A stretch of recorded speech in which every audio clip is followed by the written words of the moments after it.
Something serious is happening to Dave Chappelle. He's not the same. Look into this man's eyes. These are the eyes of a very broken man. Something has happened to him, and it's no small thing which has happened. So let me ask you this.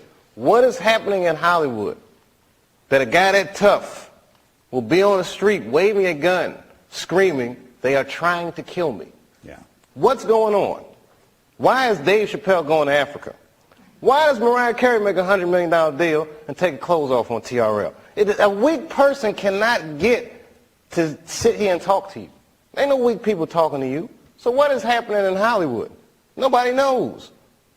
The worst thing to call somebody is crazy, is dismissive. I don't understand this person, so they're crazy. That's bullshit. These people are not crazy. They're strong people. Maybe the environment is a little sick. Ever since the Illuminati nonsense, his damning expose of Hollywood and his subsequent refusal to be a part of it, Dave has clearly had a few things happen to him. Things he's not talking about, but would very much like to. Look at the face he makes after saying this. And you came, Dave, but you didn't decide until the last minute, it seems, that you were going to do it. Right. Well, one of the reasons was because I knew once I decided that I had to show up. I had to show up. Yeah. I had to show up. Yeah. This right here is the great dissatisfaction at the fact that somebody or some people seem to have forced him to do some things his sense of self-respect would not allow.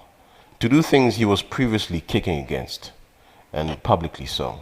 It was a perfect storm of circumstances. They made me do it. They made me do it. They made me do it. He could not have made it any more obvious than this. Dave Chappelle is clearly trying to tell us something. And immediately after making it obvious that he's being forced to do something which he doesn't want to do, he looks around to make sure that he's safe. He does this repeatedly. We saw something very similar with Charlie Sheen after he came on camera to publicly expose and denounce 9/11 for what it wasn't. It wasn't what was being advertised by the government, that's for sure. What it was, very clearly was, a lie. A great big lie.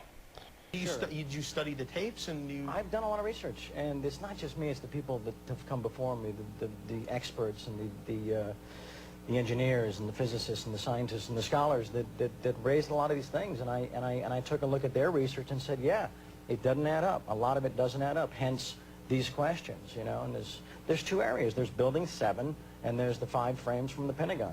Don't listen to me. Do your own research, you know, but I think that, you know, what happened to a time in this country when we were entitled, when we had a constitutional and a God. After fighting against the system quite publicly, Charlie Sheen's career took a nosedive until eventually he was diagnosed with HIV. Notice I didn't say AIDS, I said HIV. There is a difference, and I suppose I'll talk about that in a much later video because there's a lot of stuff going on with HIV that people just don't know. I'm here to admit that I am in fact HIV positive. I personally have very strong connections to HIV and AIDS researchers who've admitted to me that the government is pushing an agenda for very sinister reasons. This is the voice of reason. Subscribe for more and share this video with all your friends.